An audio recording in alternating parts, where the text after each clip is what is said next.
ප්‍රථමයෙන්ම මේ අවස්ථාව ලබා දීම ගැන බොහොමත්ම ස්තුතියි. මේ පුංචි දරු දැරියන් වෙනුවෙන් ඔවුන්ගේ ජීවිතය සඳහා වගේම ඔවුන්ගේ එන විභාගය සඳහා අවශ්‍ය කරන යම් උපදේශ සමූහයක් දීම සඳහා කරපු ආරාධනයට.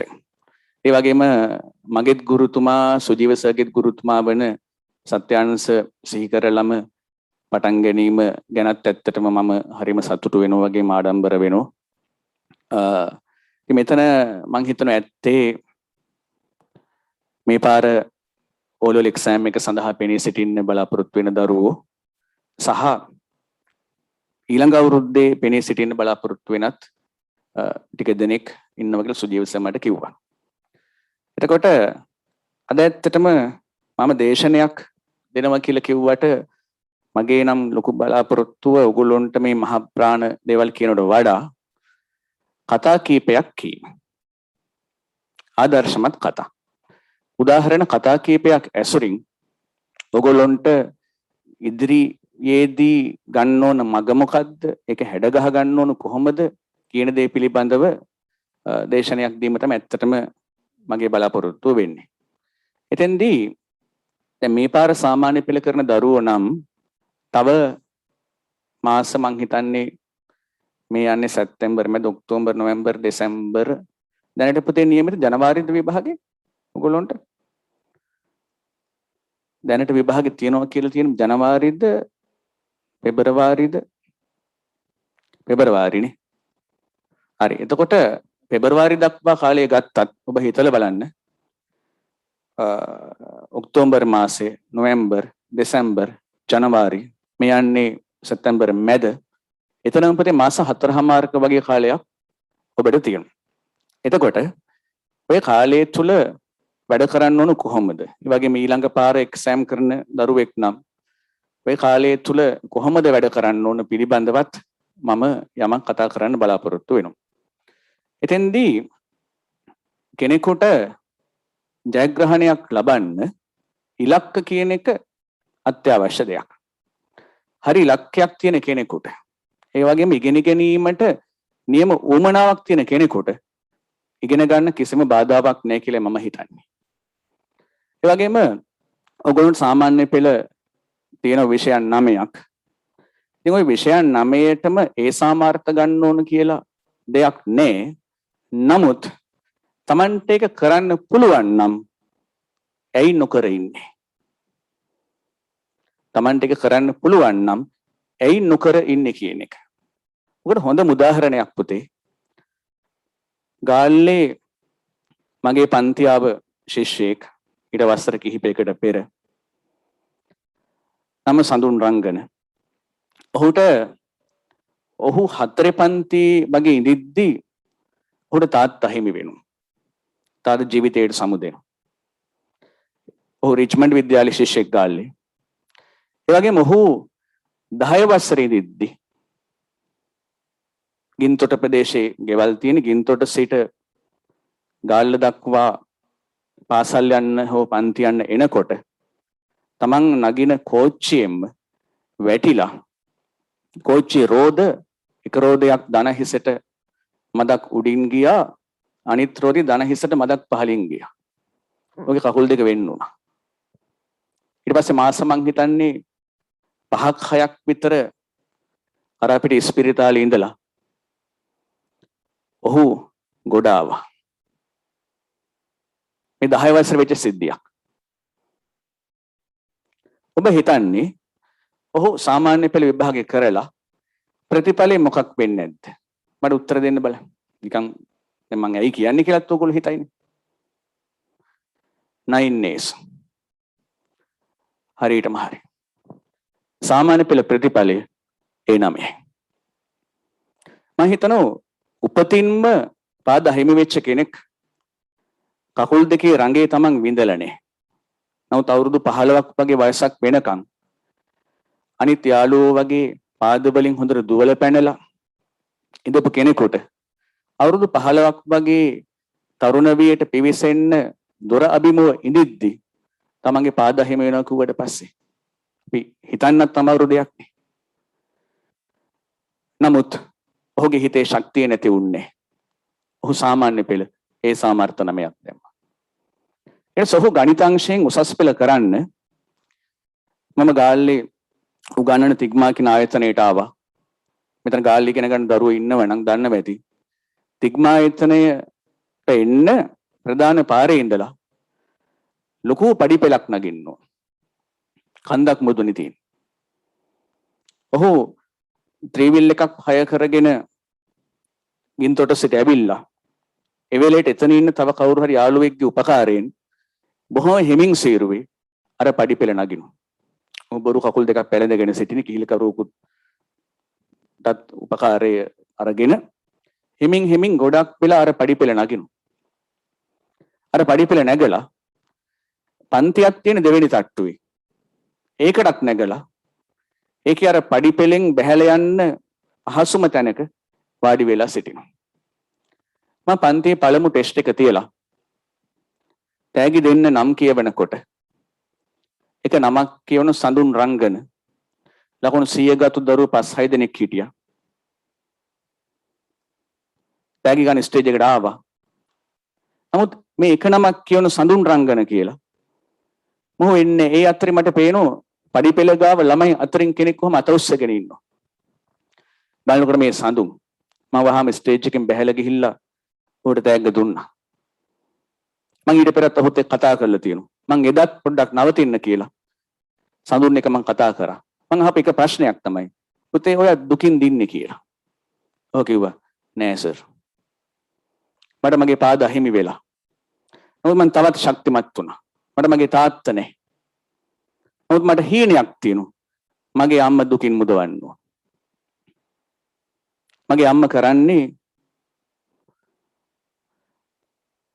පොල් කොහෙන් හරි මිලට අරගෙන ගින්තොට පාරයිනේ පොල් ටිකක් තියාගෙන ඒ පොල් විකුණලා ඒ සල්ලි වලින් අපි ජීවත් කරන්නේ. කොල්ලෝ 4ක්. තාත්තා නැහැ. කොල්ලෝ 4ක් ජීවත් කරන්න ඒ අම්මා සෑහෙන සටනක් දෙනවා.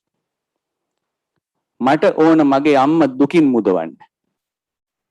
ඇත්තටම හොඳට හැම අවයවයක්ම තියෙන දරුවෝ කොච්චර ඉන්නවද තමන්ගේ අම්මා තාත්තා ගැන එහෙම නොහිතන. මට ඕන කොහොම හරි software engineer කෙනෙක් වෙන්න. ඒකට හේතුවක් තිබ්බා.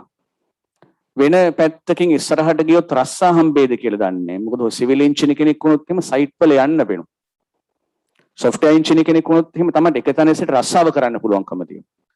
මට කොහොම හරි software engineer කෙනෙක් වෙලා අම්මා මේ රස්සාව කරලා මේ කට්ට කනෝස මට බලන් ඉන්න බෑ. මං කොහොම හරි අම්මා දුකින් මුදවනවා. බලන්න පුතේ ජීවිතේ හොඳම කාලෙදි දෙපා අහිමි වෙච්ච පුතෙක් හිතන විදිය. ඒ අදිෂ්ඨානය. එමෙ අවුරුදු ගානකට පෙර සිද්ධියක්. ඔහු විශ්වවිද්‍යාලයට ගියා. අද ඒ කියවෝ වගේ software engineer කෙනෙක්. අද අම්මා රස්සාව කරන්නේ. ඒ අතරේ මතක තියාගන්න පුතේ. ඔහුට තුන්වන වරටත් අහිමි වීමක් සිදු වුණා. දැන් මම එකක් තාත්තා අහිමි වුණා. පාද දෙක අහිමි වුණා. ඔහුට වැඩිමහලු එක සහෝදරයෙක් හිටියා. වැඩිමහලු සහෝදරයෙක් හරි ඔහුගේ මල්ලි කෙනෙක් හරි මට ඒක හරියට මතක නෑ. ඒ ලෙවල් කරන්න අවුරුද්දක් තියා. ඔහුගේ අයියත් මිය ගියා. වනජීවි දෙපාර්තමේන්තුවේ සේවය කරමින් සිටිද්දී මෙහෙයුමක් අවස්ථාවකදී වෙච්ච වෙඩි ප්‍රහාරයක් නිසා අයියත් මිය ගියා. නමුත් හිතේ කොටසක් ඔහුගේ වෙන වෙලා ගියේ නෑ. හිතේ ශක්තිය ඔහු තව තවත් වැඩි කරගත්තා. ඒතකොට හිතලා බලන්න පුතේ. සඳුන් වගේ කෙනෙකුට උච්චර දේවල් අහිමි වෙලා ඔය වගේ ජයග්‍රහණ ලබන්න පුළුවන් නම් ඔබට ඇයි බැරි? ඔබට ඔන්ලයින් ඉගෙන ගන්න තියෙන. කිසි ගැටලුවක් නැහැ පුතේ. අපිට වෙන කරන්න දෙයක් නැත්තම් මේක තමයි තියෙන හොඳම ක්‍රමය කියලා අපි හිතලා මේකෙන් උපරිම ප්‍රයෝජන ගැනීම ඇත්තටම කරන්න ඕනකම තියෙනවා. ඔබට ඒක කරන්න පුළුවන්කම තියෙනවා. මම ඔයගොල්ලන්ට පොඩි වීඩියෝ ක්ලිප් එකක් පෙන්වන්න මිනිත්තු 4ක විතර සඳුන් මගේ කරන පන්තියකට සජීවී වෙවිලා කතා කරපු අවස්ථාවක පොඩි කොටසක්.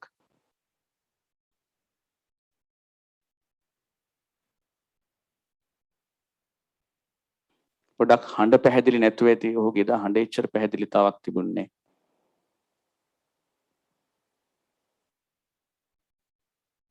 ඇත්තටම මගේ අතීතේ මතක් කරොත් ඇත්තටම එහෙම ලොකු ආර්ථික ප්‍රශ්න තිබුණා. ඒ වගේම තමයි ගොඩක් ප්‍රශ්න තිබුණා. ගොඩක් ප්‍රශ්න මැද්දෙන් ආපු ගමන. ඒවත් ඇත්තටම මම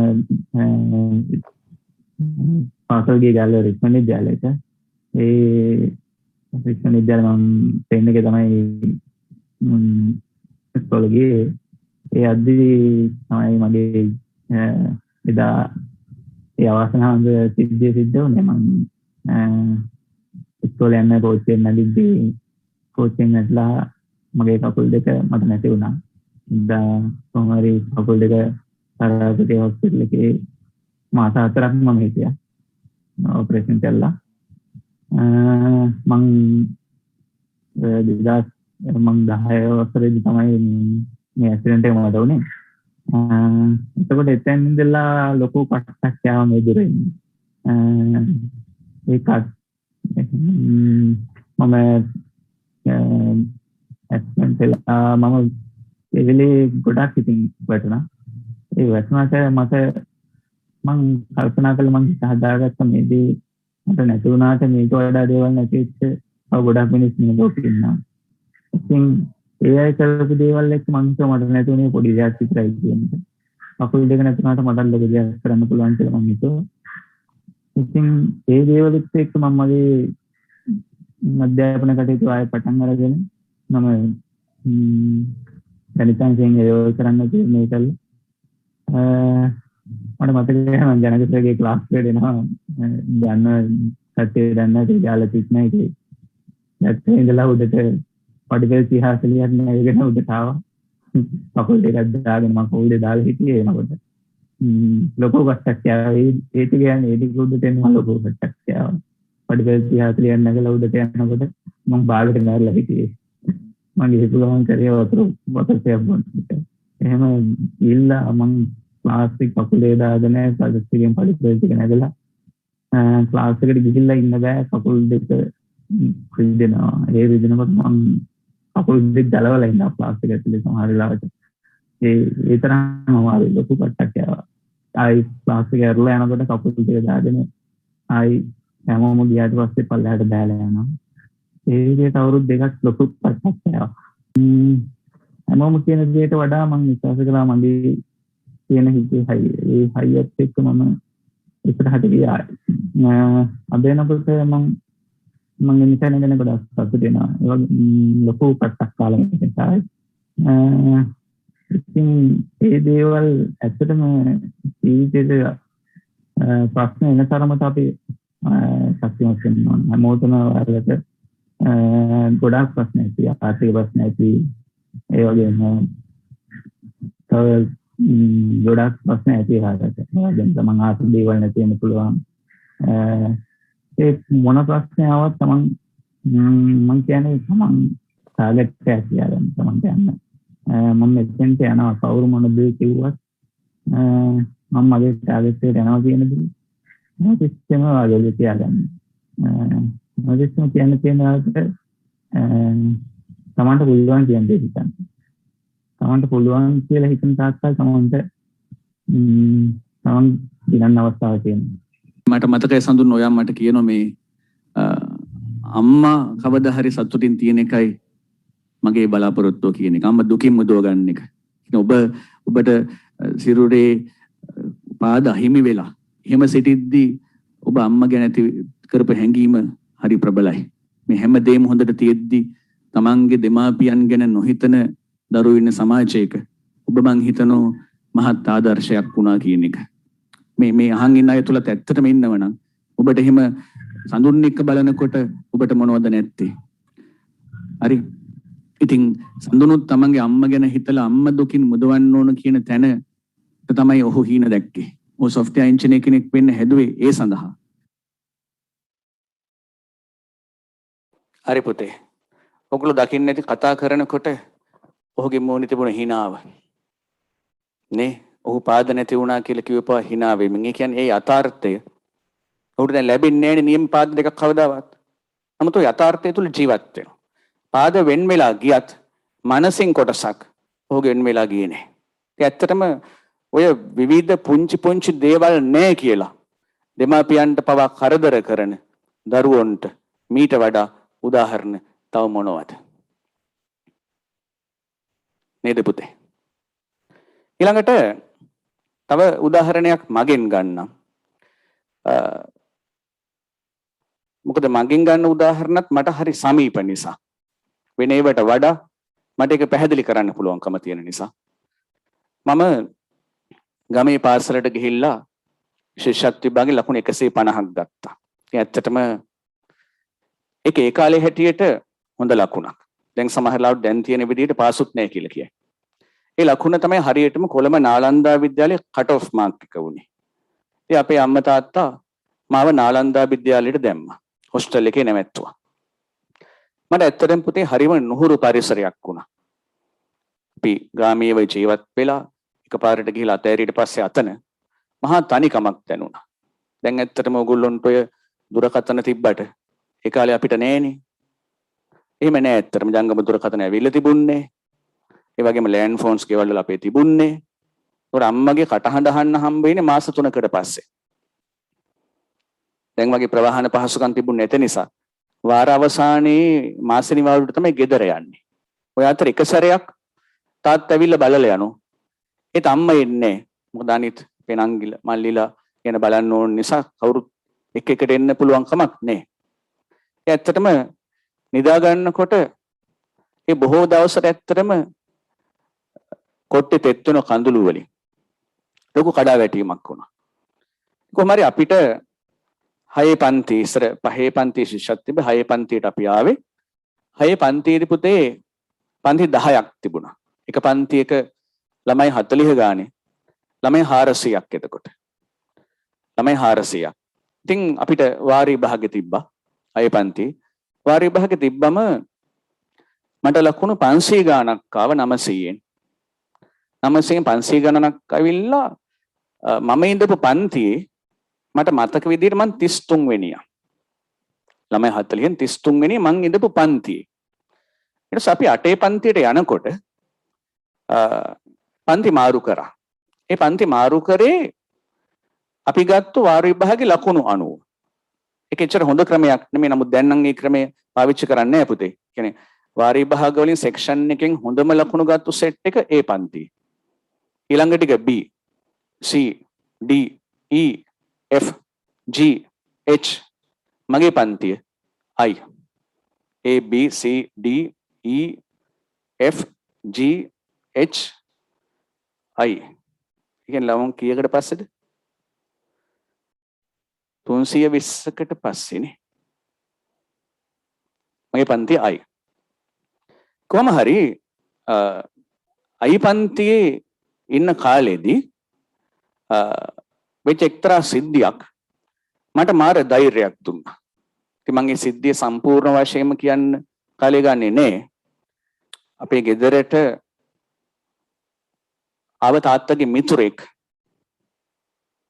ඇවිල්ලා ගියාට පස්සේ මේ මිතුරා ගැන තාත්තා කියපු කතාව මට හරි ධෛර්යයක් දුන්නා. ඔය නිවාඩුවට ගෙදර ගිය අවස්ථාවකදී ආව මිතුරෙක් මගේ අම්මයි තාත්තා දෙන්නම ගුරුවරු. තාත්තා ඉගෙන ගත්තේ පේරාදෙණිය විශ්වවිද්‍යාලයේ. ඔය පේරාදෙණිය කැම්පස් එකේ තාත්තා ගින්දපු යාළුවෙක් අවුරුදු ගණනාවකට පස්සේ තාත්තා හොයාගෙන ආවා. හොඳට මතකයි මට. සුදු පාට කාර් එකකින්. එච්චර මතක වෙන්න හේතුව මට මතක ඇති විදියට රෝද 4 වාහනයක් අපේ ගෙදරට ආව මුල්ම අවස්ථාව වෙන්න පුළුවන්. එතකොට ඒකෙන් බහැලා ආවා ඒ තාත්තගේ මිතුරා බිරිඳ සහ දරුවෝ දෙදෙනෙක්. ඔවුන් පිටරටක ජීවත් වෙන්නේ. නිවාඩුවකට ආව ගමන් මේ තාත්තා හොයාගෙන ඇවිල්ලා. මේ තාත්තගේ යාළුවා මම කෙටියෙන් කියන්නේ පුතේ.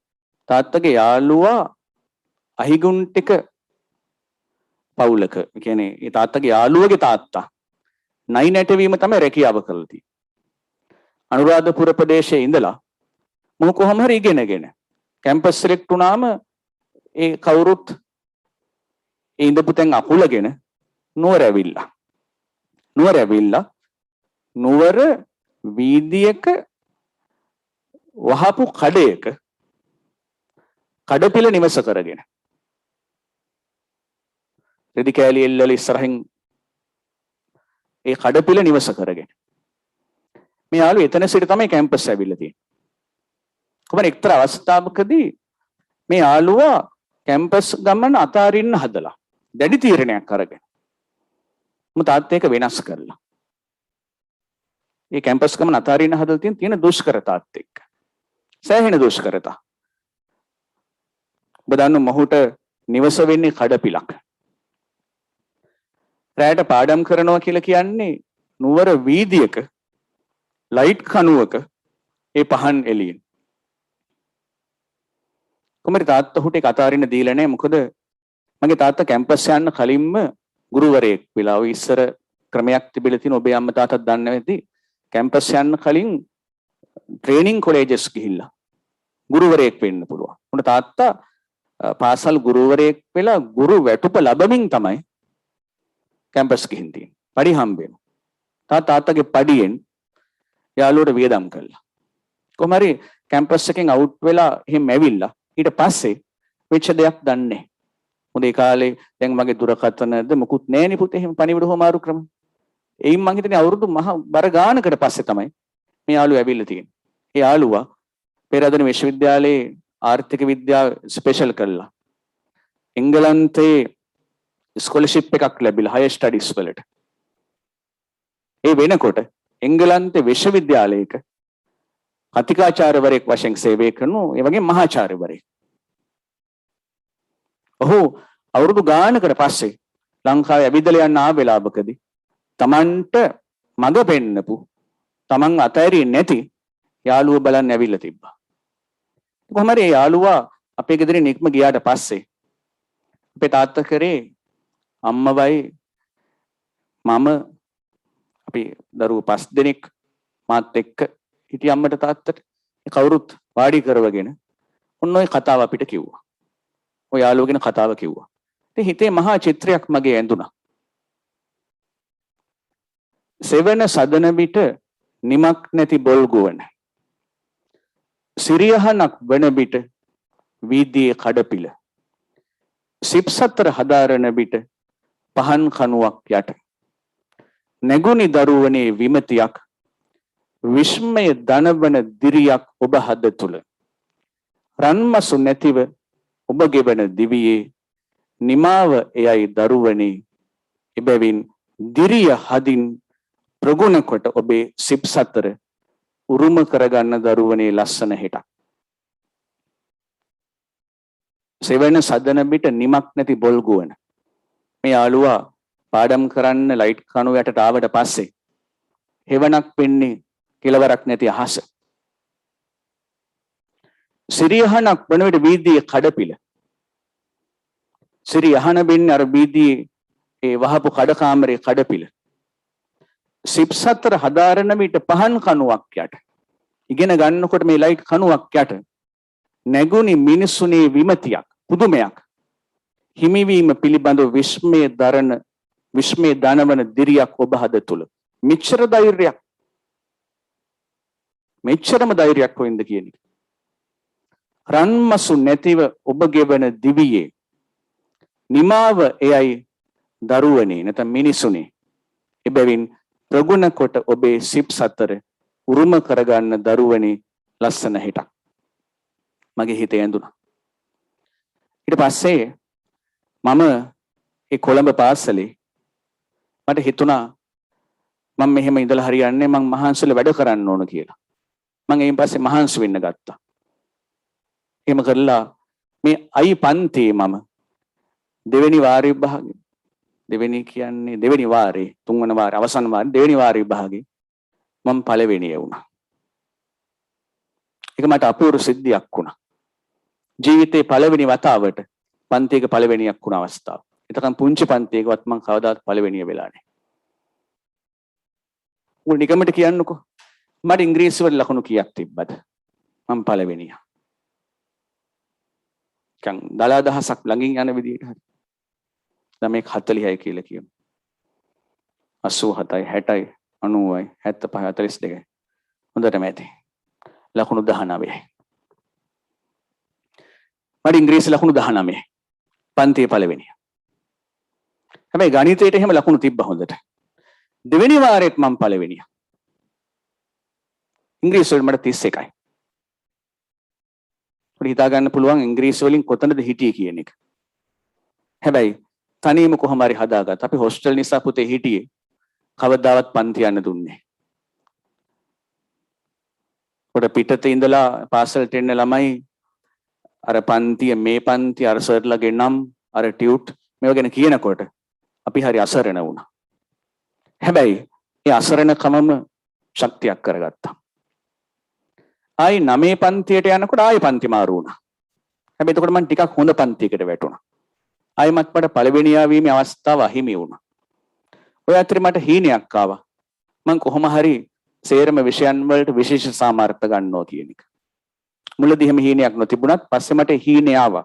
මට මේක පුළුවන් කියලා හිතුණා. ඒ කාලේ අපිට විෂයන් 8ක් තිබ්බ පුතේ. දැන් ඕගොල්ලොන්ට A අකුරක් වුණාට ඒ කාලේ D අකුර තමයි අපිට දුන්නේ ඩිස්ටින්ක්ෂන් පාස් කියන එක. හොඳම රිසල්ට් එක නම් D 8ක්. D 8ක් ගන්නවා කියන ඇත්තට මේ කාලේ මාර අභියෝගයක්. දැන් ඒ නමේ කිව්වම සෑහෙන බිහි වෙනෝනේ. ඒ කාලේ බොහොම අඩුයි. මට පුතේ මේ හීනේ ආවා. හැබැයි මට ඉංග්‍රීසි බෑ. පන්ති යන්නත් බෑ. ඔයගොල්ලෝ විශ්වාස කරන්න. 9 සහ 10. නේ වසරින් ගත්තොත් 10 සහ 11. පන්ති පුරාවටම ලොකු නම තියෙන පාසලක් වෙලක් විද්‍යාවට ගුරුවරයෙක් හිටියේ නෑ. පළමු වාරයේදීම විද්‍යාව ගුරුවරයා රිටයර් වුණා. ඊට පස්සේ අපිට ගුරුවරයෙක් ලැබුණේ විද්‍යාව පීරියඩ් එක අපිට ෆ්‍රී. ඒ වෙනුවට කවුරුත් ආවෙත් නෑ. පන්ති යන්නත් බෑ. අභියෝගේ බාරගත්තා. අච්චු පොත් ටික හොඳට තේරුම් අරන් ෂෝට් නෝට් ගහලා කියවලා ඒ කාලේ අපිට ওই දැන් වගේ පොතේ ප්‍රශ්න පත්‍ර පොත් තිබුණේ නැහැ. 4 කියලා පොඩි පොත් සෙට් එකක් තිබ්බා. අහලත් ඒ සමහර නම. ඔය 4 පොත්වල මේ ප්‍රශ්න සහ පිළිතුරු කරලා කොහොම හරි තැනකට ආවා. ඊළඟ ප්‍රශ්නේ අර අමතර විෂයන් වශයෙන් 9 පන්තියේදී මම තෝරගත්ත චිත්‍ර විෂය. මට හිතා ගන්න බෑ මට සංගීතේ බැරි හින්දා මම චිත්‍ර තෝරගත්තට මට චිත්‍රත් බෑ. එතකොට 9 වගේ පන්තිවලදී මට මතකයි චිත්‍ර විෂයට ලකුණු 40 ගණන් 50 ගණන් තිබ්බේ. මට මිනිස් රූපයක් ඇඳ ගන්න බෑ පුතේ. අර ගත්තු ලකුණත් ලියන පේපරේට හම්බෙච්ච ලකුණු. හැබැයි මගේ හීනේ මං අතෑරියේ නෑ පුතේ. විභාගයට දැන් ඔන්න මෙන්න කියලාත් මම දන්නෝ මම මෙතන නෑ. නමුත් මං හිතාගත්ත මම මේ කොහොම හරි කරනවා කියන එක. ඉංග්‍රීසි අන්තිම වාර විභාගෙටත් මට තිබ්බ 60 ගාණක්. O level exam එකට පෙරදී අන්තිම වාර විභාගෙට 67ක් හරි වම ගත්තා. මගේ ජීවිතේ කිසිම දවසක වාර විභාගයක මං ලකුණු 75 ඉංග්‍රීසි වල පන්නලා නෑ. හැබැයි මං ගේම් එක අතෑරියේ නෑ. චිත්‍ර ඊළඟට අන්තිම කාලේ වෙනකොට මං චිත්‍ර තනියම ඉගෙන ගන්න පටන් ගත්තා. දැන් නම් ඇත්තටම ඉන්ටර්නෙට් හරහා YouTube වීඩියෝ සෝන තරම් තියෙනවා. ඒ කාලේ එහෙම නෑ පුතේ. පන්ති යන්නත් බෑ. තිබිච්ච සීමිත සම්පත් වලින් කොහොම හරි චිත්‍ර අඳින්න පටන් ගත්තා. ඒකට ගොඩක් වෙලා වැය කරා. මොකද මේ හීනෙට යන්න ඕන නිසා. කුමාරි අන්තිමට මං තනියම උත්සාහ කළා. ඒ චිත්‍ර හැකියාව කොච්චර ප්‍රගුණ කරගත්තාද කියතොත් අන්තිමට ත්‍යාග ප්‍රදානෝත්සවයේදී 11 වසරේ අපේ ඔක්කොම ඉවර වෙලා වැඩ ටික ත්‍යාග ප්‍රදානෝත්සවයේ තියෙනකොට පන්ති අර එක එක විෂය අර සබ්ජෙක්ට් ප්‍රයිස් හම්බෙනෝනේ. චිත්‍ර විෂයට ළමයි 400 දෙනාගෙන් ප්‍රයිස් එක හම්බුනේ මට. චිත්‍රවල දක්ෂතම ශිෂ්‍යයා ලෙස ඒක හම්බුනේ මට. අන්තිමට මම ඉලක්කයට ගියා. එතකොට මේ නගරේ ඉඳලා පාසලේ ඉඳලා මට ලොකු හීනයක් තිබ්බේ ගමට ඇවිල්ලා මේ ප්‍රතිඵලය කියන්නේ. මේකයි. ඒ නමේම ගන්න ඕන කියලා දෙයක් නෑ පුතේ. නමුත් මම කියන්නේ ගන්න පුළුවන් නම් මහන්සි වෙලා. ඇයි අපි නොගෙන ඉන්නේ? මේක හරහා අම්මලා තාත්තලා කොච්චර සතුටු වෙනවද? මට මතකයි මගේ ප්‍රතිඵල කියනකොට මගේ තාත්තා අම්මා සතුටු වෙච්ච හැටි. අනික ඒ ප්‍රතිඵලේ අම්මයි තාත්තයි ඒගොල්ලෝ වැඩ කරන තැන්වල පාසල් වල මිතුරන්ට කියලා කියන වාරයක් පාස සතුටු වෙච්ච හැටි. අනික ඒ කාලෙදි මංගේ පටන් ගත්තු ගමන තමයි උසස් පෙළ පව මං සාර්ථකත්වයට ගෙනිච්චේ. මං ඊට පස්සේ උසස් පෙළ සඳහා අපහු මාතර ආවා. මාතර රාහුල විද්‍යාලයට. ඉතින් පළමු වතාවෙම මම මාතර දිස්ත්‍රික්කයේ ගණිතාංශයෙන් ප්‍රථමයා වුණා. ඉතින් ඔය ප්‍රතිඵලයේ ගිහිල්ලා තාත්තට කියනකොට තාත්තගේ හැසිරීම අදත් මට විඳින්න පුළුවන්කම තියෙනවා. තාත්තා ජීවිතුන් අතර නැහැ. නමුත් මම මේ ප්‍රතිඵලයේ ගිහිල්ලා ගෙදර කියනකොට දැන් මගේ ෆෝන් තිබුණේ නැහැ නේ පුතේ. අපිට රිසල්ට්ස් බලන එකම ක්‍රම ඉස්කෝලේ ගිහිල්ලා නෝටිස් බෝඩ් එක බලන්න වෙනවා. තාත්තට රිසල්ට් එක කියන්න නම් අම්මට කියන්න නම් ගෙදරටම යන්න වෙනවා. ගෙදර ගිහිල්ලා ප්‍රතිඵලය කියනකොට තාත්තා මට මතකයි මිදුලතොග ගා ඉන්නු. මම ප්‍රධාන පාරෙන් එනකොට අපේ ගෙදර පාරට එනකොටම ඈත මිදුලතොග ගා ඉන්නු පේනවා. මට ඉවසුම් නෑ. මං කෑ ගහලා කිව්වා තාත්තේ මට A4 දිස්ත්‍රික්කේ පළවෙනිය වෙලා කියලා. තාත්තා තුගගා ඉඳපු ඉදල දමල ගැහුවා. දුවගෙන ආවා. මමත් දිව්වා. ඒ කියන්නේ අනිත් පැත්තට නෙමෙයි තාත්තගේ පැත්තට. දුවලා තාත්තා මාව බදාගත්තා. තාත්තගේ ඇස් වලින් කඳුළු කඩාගෙන හැලුවා. මට හරි අමුතුයි. ඒකට හේතුව තාත්තගේ ඇස් වල කඳුළු මං ජීවිතේදී එක වතාවයි දැකලා තියෙනවා. ළඟම ඥාති මියගේ අවස්ථාවලදී පවා තාත්තා නොසලී හිටියා. බොහෝ පියවරුවේ වගේ. ජීවිත එකම එක වතාවයි දැකලා තියෙනවා. ඉතින් අදටත් මම සතුටු වෙනවා. තාත්තගේ ඇස්වල දැකපු එකම කඳුල ඒ සතුටු කඳුලක් වීම පිළිබඳව. ඇත්තටම දරුවන්ගේ ඉගෙනීම දෙස බලලා, දරුවෝ යහමග යන දෙස බලලා අම්මා තාත්තා පුදුමාකාර සතුටක් ලබනවා. ඒ හින්දා ඔබ පුතේ මේ පාර එක්සෑම් කරන්න ඕ ලෙවල් කරන්න ඉන්න දරුවෝ පවා තවමත් පරක්කුනේ. මාස 4මාරක් 5ක් කියන්නේ පුතේ මාර කාලයක්. හරි. ඔකට තව පුංචි උදාහරණයක් කිව්වොත් එහෙම මම ඕ ලෙවල් වල ගණන් ලියලා මම දන්නේ දැනුත් එහෙමද කියලා. ඉස්සර ගණන් සෙකන්ඩ් පේපරේ තිබ්බේ 70න්. ෆස්ට් පේපරේ තිබ්බේ පොඩි ප්‍රශ්න 30ක් ලකුණු 30න්. ඉස්සෙල්ලා තිබ්බේ සෙකන්ඩ් පේපරේ. ලියලා ඇවිල්ලා මම හොස්ටල් එකට ඇවිල්ලා නාලන්දේ. මට ෆුල් මවුල් පුතේ. මොකද අපිට පන්ති යන්නත් නැහැ. හරි. ඉතින් මට හරි මවුල් ගියා. පස්සේ මං හොස්ටල් එකට ඇවිල්ලා ඒ පේපරේ අර ලියපු විදිය මතක් කර කර ආපහු හදලා සාමාන්‍යයෙන් කලින් අවුරුදු වල මාකින් ස්කීම් වල ලකුණු දුන්නා වගේ මම නිකන් ලකුණු දාලා බැලුවා. ලකුණු දාලා බලනකොට මට පුතේ මේ හීනේ අවුල්. එතෙදි පෙනිච්ච දෙයක් තමයි. මට D අකුරක් ගන්න නම් ඊළඟ දවසේ තියෙන පාර්ට් A පේපරේ 29ක් වත් හරියන්න ඕන තියෙන්නේ. මාර අභියෝගයක් නේ. 29 හෝ 30ම හරියන්න වෙනවා. නැත්නම් මට රිසල්ට් එක ෂුවර් නෑ මගේ මේ ඉලක්කයට යන්න පුළුවන්ද කියලා. මම අදිෂ්ඨාන කරගත්තා. කොහොම හරි මම මේක කරනවා කියන එක. සමහර ළමයි නම් ඉන්නේ ඒක අවුල් ගියා නම් මේක ඊට වඩා අවුල් කරගන්න මුලෙත් අවුල් කරගෙන. මම හිතාගත්තා මම කොහොම හරි මේක කරනවා කියලා. හරිනේ. ඩියා කුරාවනේ. මගේ 30ම හරි. ෆස්ට් පේපරේ කොහොම හරි. මෙහෙමයි. අපිට පුළුවන් කියලා හිතුවොත් එහෙම ඒක මාර බලයක්. හරි. ඒක ඔබට කියන්නේ පුතේ. Tamanට මෙහෙම ලොකු ඉලක්කයක් තිබුණේ නැත්තම් ඉලක්ක හදාගන්න. මොකද මේ කාලය තුල දෙමාපියන් පවා ඔබට වෙන මහා ලොකු වැඩ කන්දරාවක් පවරලා නැහෙනේ. ඉගෙනීමනේ තියෙන්නේ. වැඩ කරන්න. හරි. ඒකාකාර වෙන්න එපා පුතේ. හරි. කාමරයක කොටු වෙලා ඒකාකාරව ඉගෙන ගන්න එපා. හරි. මම ඒලවල කරන කාලෙදි කරා වගේ මෙහෙම බෝඩ් හයි කරගෙන මං ගෙදර පාඩම් කරා. ඊළඟ වාඩි වෙලා කොළවල කටු වැඩ කරමින් පාඩම් කරා. ගෙදර ගබඩා කාමරයක් හිස් කරගෙන බිම සිමෙන්ති පොළොව පුරා චෝක් වලින් ලියමින් පාඩම් කරා. එළියට බහලා එළියේ පුටුවක් තියාගෙන ඒ පරිසරයේ විඳින්මින් පාඩම් කරා. ගෙදර එළියේ තිබිච්ච අඹ ගහක් උඩ අට්ටාලයක් හදාගෙන අට්ටාලේ උඩ නැගලා මං කෙමිස්ට්‍රි ෆිසික්ස් පාඩම් කරා. ක්‍රම වෙනස් කරා. හරි. ඒ ඔයගොල්ලෝ උනත් අර ඒකාකාරව ගෙදරට වෙලා ඉන්නකොට කම්මැලි හිතෙන්න පුළුවන්. මේක දිගට පාඩම් කරන්න කියලා නියතියක් නැහැ පුතේ. එළියට බහින්න, සබදාහම විඳින්න. හරි. කාමරයට කොට වෙලා පාඩම් කරන්න එපා. අනේ ගෙවල් වලට මේ දවස්වල කවුරුවත් එහෙම එන්නෙත් නැහනේ. Taman සාලේට එන්න පුළුවන්. අනිත් අයට පේන පරිසරයක් වුණාට ගැටලුවක් නැහැ. වැඩ කෙරෙන පුතේ එතකොට. හරි. කාමරයට කොට වුණොත් නම් ඒක මාර විනාශයක්. ඊළඟට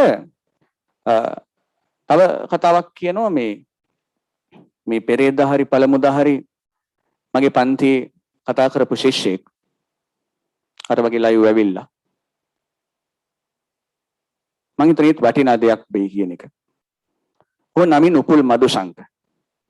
ඒත් බොහොම ආර්ථික දුෂ්කරතා වලින් පෙළීච්ච පවුලක දරුවෙක්. මගෙන් ෆ්‍රී කාඩ්ස් අරගෙන ඉගෙන ගත්තේ. බොහොම අමාරුයි ඉගෙන ගත්තේ. සාමාන්‍ය පෙළ ඒ 3යි තියෙන්නේ හැබැයි.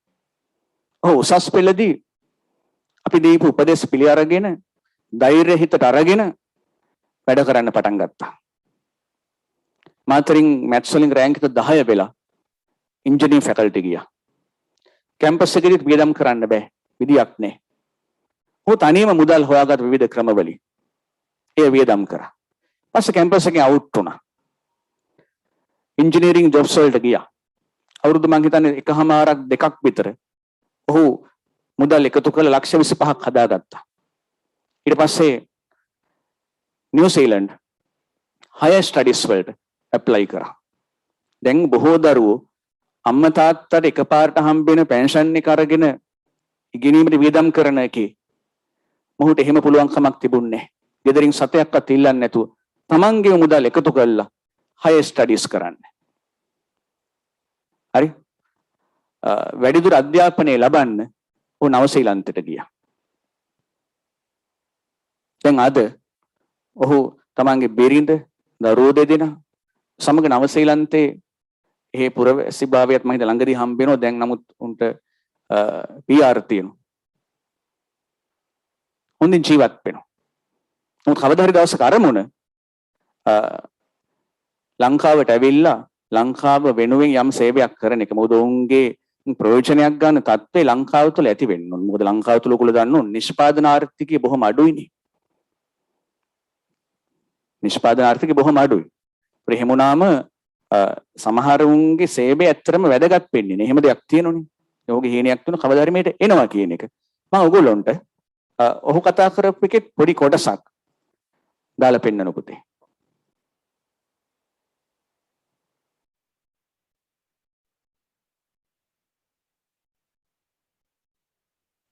මොකද අපි ආවේ ගොඩාම දුප්පත් පවුලකින්. ක්ලාස් එකට එන්නවත් සල්ලි නැති පවුලකින් තමයි ආවේ. ජනක සර්ගේ තමයි ෆ්‍රී කාඩ් ටික ඔක්කොම හම්බුනේ. ඇවිල්ලි ඉවර වෙලා ටිකක් දුර යද්දී සර් කතන්දර ටිකකුත් කිව්වා. මම ඒ විදිහටමත් වැඩ කරා. ජනක සර්ගේ පළවෙනි ටෙස්ට් එකේ මට ලකුණු 95ක් තිබ්බා. රෑන්ක් එක. එදා හිතාගත්ත මම ඉංජිනේරුවෙක් වෙනවා කියලා ටාගට් එකක් මම තිව්වා. ඒ ටාගට් එක ඇචීව් කරනකම් මං වැඩ කරා. ඒ වැඩ කරන අතරතුර ගොඩාක් දුරට ලොකු ආව බාධක අතරම මතක් වෙනකොටත් මේ කාලෙදී හරිම සතුටුයි. මොකද විශේෂයෙන්ම ආර්ථික අපහසුතා වලින් ටාගට් එක තියාගෙන වැඩ කරා. ඇත්තටම මම කැම්පස් යන හීනයක් තිබ්බේ. ඒක ඇත්තටම කැම්පස් එක මොකද්ද කියන එක දන්නේත් නෑ. මගේ ඒ වුණාට ලොකුම ටාගට් එක තිබ්බේ මම විඳපු දුක් පොඩි කාලේ ඉඳන්. ඒ දුක් වලින් මම කොහොමද මිදෙන්නේ කියන එක. මට හිතුණා එකම පාර මට තිබ්බේ අධ්‍යාපනය විතරයි. කොහොම හරි කැම්පස් එකට ගියා. ගිහිල්ලා ඉවර වෙලා සාමාන්‍යයෙන් ගොඩක් අය දන්නවා ඇති කැම්පස් යද්දිත් ලොකු වියදමක් යනවා. හැබැයි මං ගියපු දවස් ඉඳන්ම මම මගේ තනියම වියදම හදාගත්තා. ක්ලාස් කළා, වෙනින් පොඩි ඔඩ් ජොබ් කළා. මේ වියදම හදාගත්තා. හදාගෙන කැම්පස් එකේ මම ෆස්ට් ඉයර් වලින් පස්සේ මෙකැනිකල් ඉංජිනේරින් ඩිපාර්ට්මන්ට් එකට තමයි තේරුනේ. ඒකෙත් අවුරුදු 4 හැබැයි හොඳටම ෆන් ගන්න ඕනේවත් ගත්ත කැම්පස් එකේ. හරි වෙලාවට කැම්පස් එකේ අවුටුත් තුනා. කැම්පස් ජීවිතය කියලා කියන්නේ වෙනමම ජීවිතයක්. ඒ ලෙවල් ජීවිතේ නෙමෙයි, ස්ට්‍රෙස් එකක් නැහැ. කොහොමත් හරියට වැඩ ටික කරගත්තොත් පාස් වෙන්න පුළුවන්. ලොකු තරංකාරීත්වයක් නැහැ කැම්පස් එකේ. මොකද අන්තිමට තමන් කැම්පස් එකෙන් අවුට් වෙලා ආවට පස්සේ තමන්ට ජොබ් එකක් හොයා ගන්න පුළුවන්. හැබැයි කොහොමත් ඉතින් වැඩ දැනගන්න ඕන. ඒ වගේම මම කැම්පස් එකෙන් අවුට් වෙලා මට හොඳ ජොබ් එකකුත් හම්බුණා. ඕක තමයි ඉතින් කැම්පස් ජීවිතේ. මම කැම්පස් එකෙන් අවුට් උනේ 2013 13 කොහොම හරි අප්‍රේල් කොහොම හරි මැයි වෙද්දි මට ජොබ් එකක් හම්බුණා. ඒකෙත් මම මාස 6ක් ඉඳලා වෙන ජොබ් එකකට මාරුණා. එතකොට මම කසාද බැන්දා. මොකද මම කැම්පස් එක කාලේ ගෑන් ළමෙක් එක්ක යාළු වෙලා හිටියා. කැම්පස් එකේ MNDT කරපු. කොහොම හරි කැම්පස් එකෙන් අවුට් වෙලා ජොබ් එක කරලා අවුරුද්දක වගේ ඇතුළත කසාද බැන්දා. ඊට පස්සේ අවුරුද්දක් ඇතුළත දුවෙක් හම්බුණා. දැන් එයාට අවුරුදු 7ක් වෙනවා. කොහොම හරි දුවට මාස 8ක් තියෙද්දි මම නිව්සීලන්ත ආවා. මම ඇත්තටම නිව්සීලන්ත ආවේ ඉගෙන ගන්න. මම කරා business administration, master of business administration කියන එක. මම නුපුල් පොඩ්ඩක් මේ දැන් බොහෝ අය පිටරටවල හයර් ස්ටඩීස් වලට යන්නේ කැම්පස් එකේ හොඳම රිසර්ච් දාලා ෆස්ට් ක්ලාස් එහෙම ගහලා ස්කෝලර්ෂිප්ස් අරගෙන. ඔබ නවසීලන්තයට යන්නේ ඒ වගේම කැම්පස් එකෙන් පාදා දීපු ක්‍රමයක් හරහාද නැත්නම් ඔබ හදාගත්තු මොකක් හරි ක්‍රමයක්ද? ඇත්තටම සර් කියනවා නම් මම කැම්පස් එකේ මට හම්බුනේ ජෙනරල් පාස් එකක්. මොකද මම කැම්පස් එකේ ලොකුවට පන්න අරගෙන ඔහොම කරලා ඉවර වෙලා ජෙනරල් පාස් එකක් තමයි හම්බුනේ. එතකොට මට ඉස්කෝලේ ගන්න බැරි වුණා. කොහොම හරි එතකොට මං යුනිවර්සිටි එකක් බලද්දී මට අවශ්‍ය වුණා ලක්ෂ 25 30ක් ඒ දවස්වල. ඒ ඔක්කොම සල්ලි ටික මම ඒ අවුරුදු එකමාර ඇතුළත මම තනියම හොයාගත්තා. මොකද මම දන්නවා මගේ අම්මා තාත්තට දෙන්න සල්ලි නැහැ. මොකද මම එයාලට කරන්න ඕන දේ නිසා මම තනියම ඒ සල්ලි හොයාගෙන තමා මේ නිව්සීලන්ත ආවේ. සාමාන්‍යයෙන් මම හැමදාම කරන්නේ මගේ ජීවිතේ චැප්ටර් එකක් පටන් ගනිද්දිම මම ටාගට් එකක් ක්‍රියේට් කරනවා. ඒ මගේ නිව්සීලන්ත ටාගට් එක තිබ්බේ මම ඇවිල්ලා රැකියාවක් හොයාගෙන මම පර්මනන්ට් රෙසිඩෙන්සිය ගන්නවා කියන එක. ඒක ඉනිෂියලි ජොබ් එකක් හොයාගන්න අමාරු වුණා. ඒ වුණාට සෑහෙන මහන්සි වෙලා ජොබ් එකක් හොයාගත්තා. ඒ ජොබ් එකත් මං ඉනිෂියලි ගියේ සුපර්වයිසර් හැටියට සයිට්. ඒ වුණාට අවුරුදු 3ක් වගේ ඇතුළත මම ප්‍රොජෙක්ට් මැනේජර් වෙලා කියන්නේ ඔක්කොම පර්මනන්ට් රෙසිඩෙන්සියත් ඇවිල්ලා ස්ථිර පදිංචියත් ඇවිල්ලා දැන් තව අවුරුදු 2කින් මට පුරවැසි භාවයක් හම්බ වෙනවා සිටිසන්ෂිප් එක. ඔබට සුවපැතේ මොකද කරන්න ඕන? ඔබ නව නිවසේ ළඟදී මං හිතන්නේ පදිංචිට යනවනේ. ඔව් ඇත්තම කියනවා නම් ගිය සතියේ සිකුරාදා මම අලුත් ඔක්ලන්ඩ් වලින්ම ගෙයක් ගත්තා. ඒකේ තව මාස 2ක් යනවා මෙහෙ එනවා ප්‍රාදේශීය සභා වගේ තියෙන ඒවායින් ලෙටර්ස් වගේක් එනවා. ඒක එනකන් ඉන්න ඕන. ඔව් ඉතින් ඒවත් ඉතින් ඔක්කොම තනියම කරගත්තා. පුල් එතකොට ඔබ ඔය ඇත්තට මම දන්න නිසා තමයි ඔබට අද එන්න කිව්වේ මේ දුෂ්කරතාවෙන් ආව ගමන. ඉතින් ඔබේ ආව ගමනත් එක්ක අද මේ ඉගෙන ගන්න ඔබේ නංගිල මල්ලිලට දෙන්න තියෙන පණිවුඩයක් තියෙනවා නම්? මම ඇත්තටම කියන්න කැමති එකම ජීවිතේ මං ගොඩාම වැදිච්ච දෙයක් තමයි ඒක. මං අදටත් පිළිගන්නවා. ඉක්මනින් හෝ පමාවී හෝ දින මිනිසා වන්නේ තමාට හැකියයි මිනිසා කියන මිනිසාය. සහ යමක් කිරීමට අපහසුය යනු එය කිරීමට නොහැකිය යන්න නොවේ. එය කිරීමට නම් වැඩි වෙහෙසක් දැරිය යුතු බවය. ඔන්න දෙක මම ජීවිතේ හැමදාම තියාගන්නවා. ගොඩාක්ම අයිට මං කියන්නේ A level කරන්න තියෙන්නේ අවුරුදු 2යි. ඒ අවුරුදු 2 තමයි ඒ ජීවිතේ ඇත්තටම ඒක ලොකු සෑහෙන පොඩි කාලයක් තමයි අවුරුදු 2 කියලා කියන්නේ. ඒ අවුරුදු 2 හරියට ඉගෙන ගත්තොත් ජීවිතේ ඉතින් ඔක්කොම ගොඩ.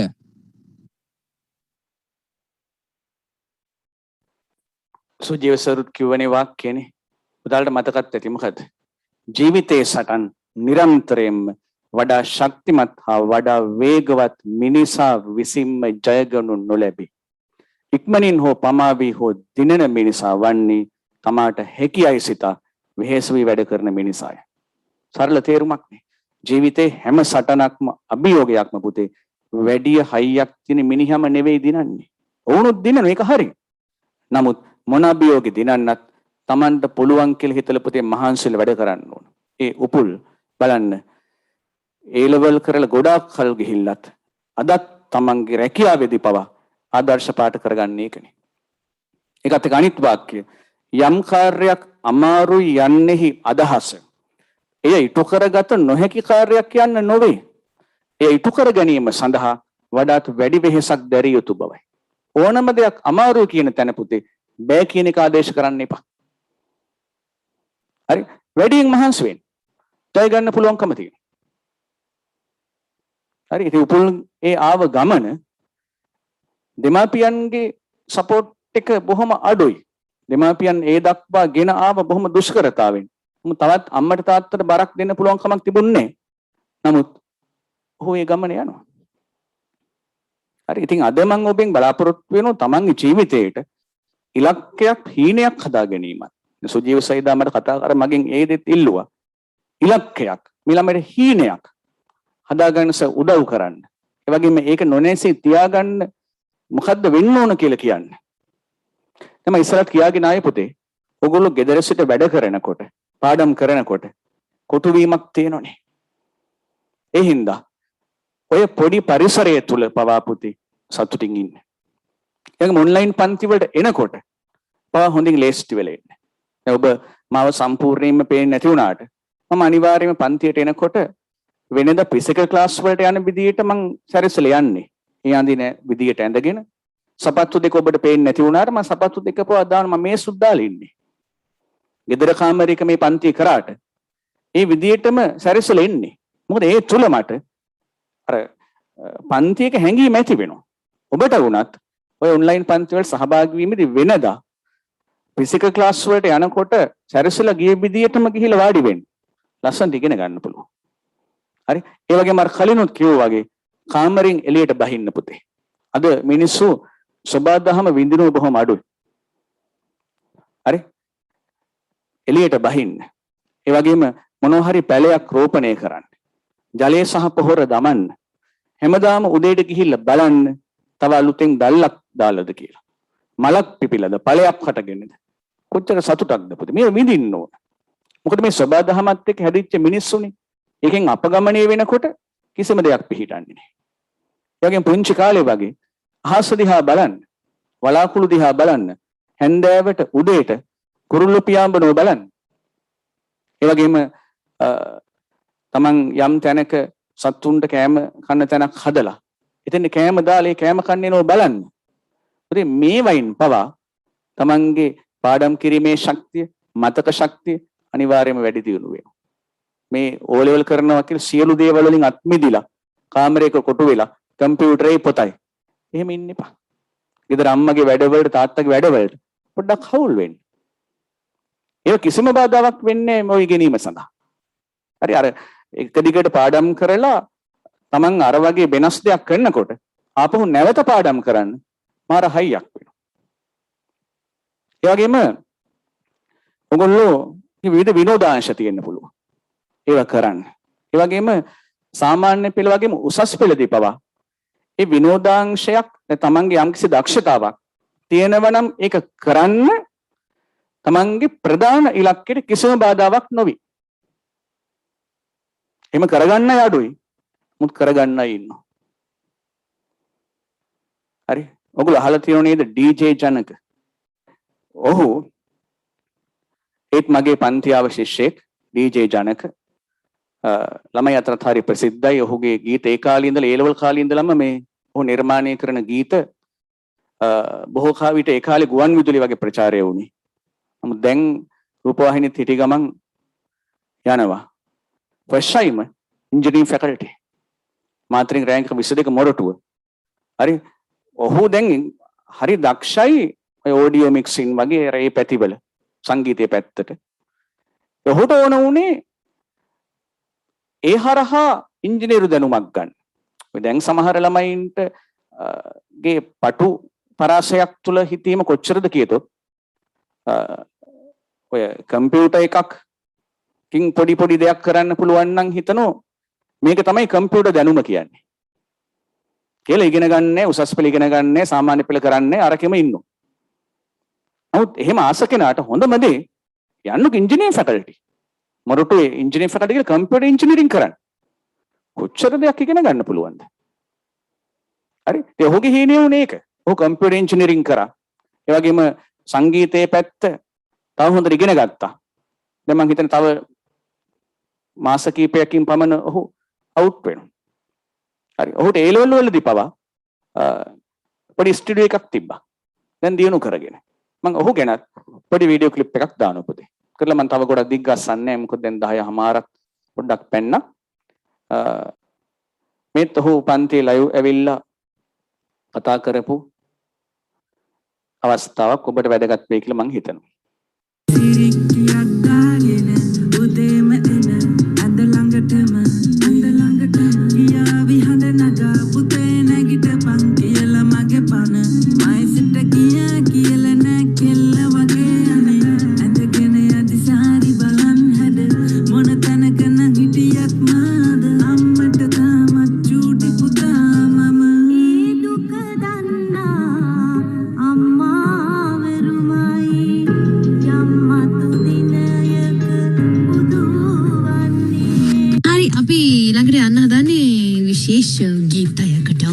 මේක වෙනස් ට්‍රැක් එකක් නෙමෙයි.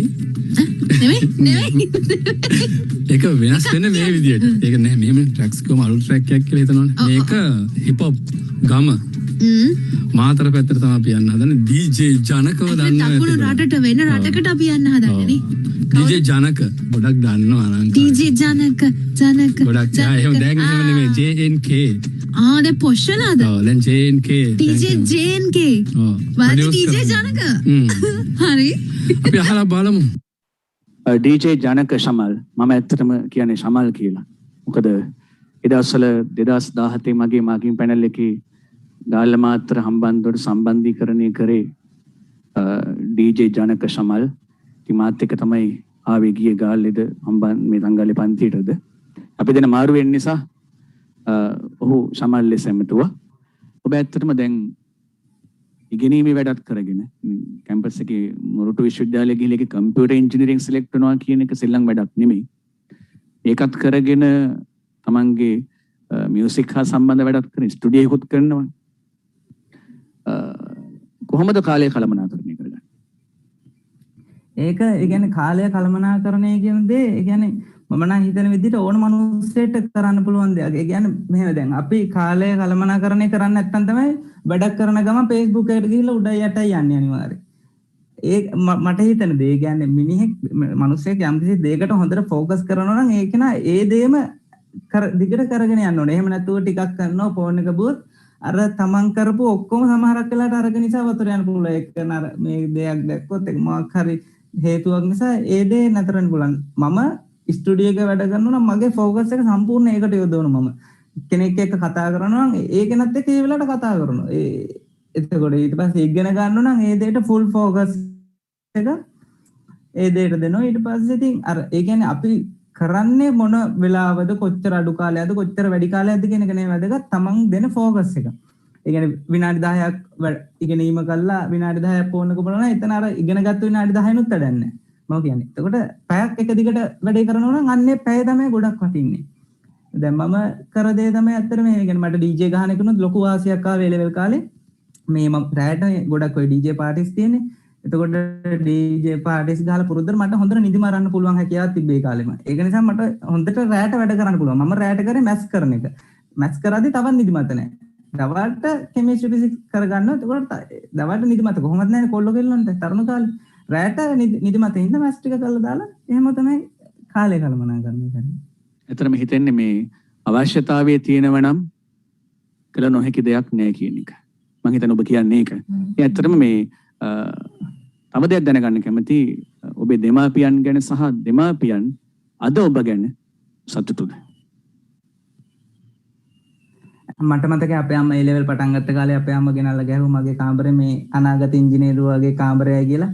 ඒක මට එදා ඉඳන් ඇත්තටම හිතේ වැඩ කරා මම කොහොම හරි ඉංජිනේරුවෙක් වෙන්න ඕන මේ දේවල් කරගෙන කොහොම හරි ඉංජිනේරුවෙක් වෙන්න ඕනේ කියලා. එතකොට මම O level එද්දිත් අපේ අම්මලාට තාත්තලාට දෙන්න පුළුවන් උපරිම දේ දීලා තිබුණේ. එතනින් එහාට අම්මලා තාත්තලා ඉතින් අර දේ ඒව බලාපොරොත්තු වෙනවා ළමයෙක්ගේ හොඳ පුද්ගලයෙක් හොඳ වැදගත් සමාජයට වැදගත්කමක් තියෙන හොඳ උගත් ඒ වගේ කොල්ලෙක් කෙල්ලෙක් තමයි අම්මලා තාත්තලා අනිවාර්යෙන් බලාපොරොත්තු වෙන්නේ. හැම අම්මා තාත්තම මම හිතන්නේ එහෙමයි.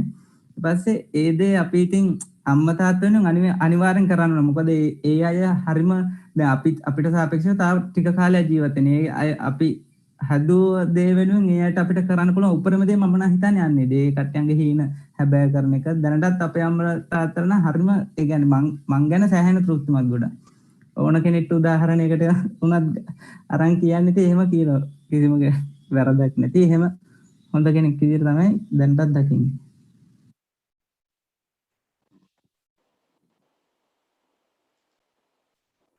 හරි පුතේ. ඉතින් මං හිතන ඔයගොල්ලන්ට හරිම ලස්සන අදහස් තියෙන ඔයගොල්ලෝගේ අයියලා තුන්දෙනෙක් තමයි ඒ කතා කරේ. මං හිතන ගොඩක් වටිනා දෙයක් ඔබ ජීවිතයේ සඳහා එකතු කරගත්තා කියන එක ওই ටික තුලින්. ඉතින් ඇත්තට මම තව දිග්ගස්සන්න යන්නේ මට සාමාන්‍ය මිනිත්තු 45ක් පැයක් වගේ කතා කරමු කියලා කිව්වේ මේ තාමත් පුංචි දරුවනේ මන් දන්නේ රෑ වෙනකන් නිදි මරනවද කියලා මේ පාඩම් කරන්න එහෙම.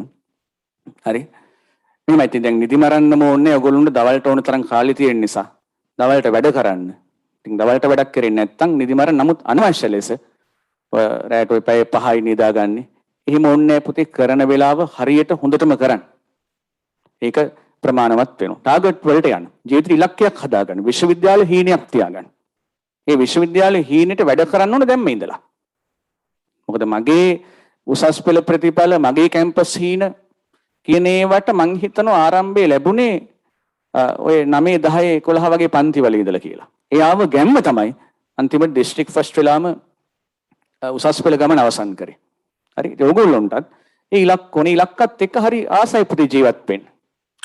අපිටම අභියෝග හදාගත්තම නේ ඒවා කොහොම හරි කරන්න ඕන කියන එක හිතුණාට පස්සේ අපිට වැඩ කෙරෙනවා. අර DJ ජනක කිව්වා වගේ ඔබේ අම්මා තාත්තා ජීවිත කාලයෙන් 3න් 2ක් ගෙවා අවසන්. ඒ වගේම ඇඟේ හයිය හත්තිය තියෙන කාලෙන් තව 3න් පංගුවක් නැහැ. හරි. ඒගොල්ලෝ තාම පුංචි තමයි. නමුත් තව වසර කීපයක් ගියාට පස්සේ ඔබට ඔබේ වගකීම් දරන්න වෙනවා. ඒ වගේම අම්මා තාත්තා ගැන හිතන්න වෙනවා. අම්මා තාත්තා වෙනුවෙන් දෙයක් කරන්න වෙනවා. සමාජයට දෙයක් කරන්න වෙනවා. නමුත් ඔය මොන දේ කරන්නත් ප්‍රථමයෙන් තමන් බරක් නොවෙන්න ඕන. ඒ හින්දා ඔයගොල්ලෝ මොන දේ කරත් තමන්ගේ ඉදිරි ගමනට ඉදිරි ජීවිතයේ සාර්ථකව ගෙවීම සඳහා වන ඒ මාවතට කිසිම හානියක් වෙන්න තියාගන්න එපා. තේරුණාද? ඔයගොල්ලෝ දැක්කන විවිධ දුෂ්කරතා මැද්දේ ඉඳපු අය තුන් පැත්තක තුන් දෙනෙක් කතා කරේ. තමන්ගේ ජීවිතයේ සාර්ථකත්වයේ කරා ගියපු හැටි.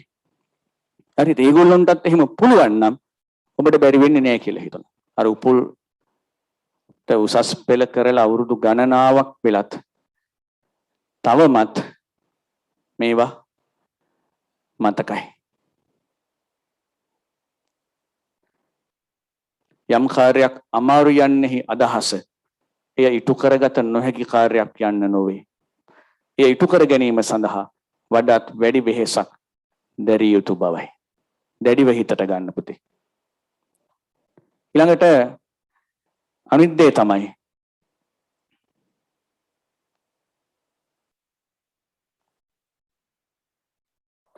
ජීවිතයේ සටන් නිරන්තරයෙන්ම වඩාත් ශක්තිමත් හා වඩාත් වේගවත් මිනිසා විසින්ම ජයගනු නොලැබී ඉක්මනින් හෝ පමා වී හෝ දිනන මිනිසා වන්නේ තමාට හැකියයි සිතා වෙහෙස වී වැඩ කරන මිනිසායි. ඔහොම නැතුව වැඩ කරන අයට පස්සේ කාලෙකදී හිතන දෙයක් ගැනත් මම කියන්නම්. අපේ මිතුරුපව සමහරු දේ ගැන හිතලා කම්පා වෙනවා. කෙනෙක් අනේ මට බෑ කියා ඉන්නවා නම් ඔහුට බෑම තමයි. ඔහුගේ හෝ ඇයගේ ඉලක්කය සපුරා ගන්න එතකොට අමාරුයි. එහෙම වුණාම ජීවිතේ අයාලේ යනවා. කාලකන්ණි වෙනවා. එහෙම වරද්දගත්ත උදවිය අනේ ආයෙත් මට පුංචි කාලෙට යන්න හිතෙනවා නම් කියලා මහත් දුකකින් කියනවා මම අහලා තියෙනවා. මේ මං අහලා තියෙනවා. හරි. ඒ නිසා ඔබ අනේ ආයෙත් මට පුංචි කාලෙට යන්න තියෙනවා නම් කියලා හිතන විදිහට වරද්ද ගන්න එපා. හොඳ අඩිතාලමක් පුතේ මේ කාලය තුල දාගන්න. හරි පුතේ එහෙනම් කාටත් බුදු සරණයි. ඒ වගේම මේ අවස්ථාව ලබා දීම පිළිබඳවත් සුජීව සම්පත්සයටත් ස්තුතිවන්ත වෙනවා. පුතාලා දූලා මේ අද වැය කරපු පැයක කාලය තුලින් යම් කිසි හෝ ප්‍රයෝජනයක් ගන්නවා නම් මං හිතනවා මගේ සතුටත් ඒකම තමයි කියලා.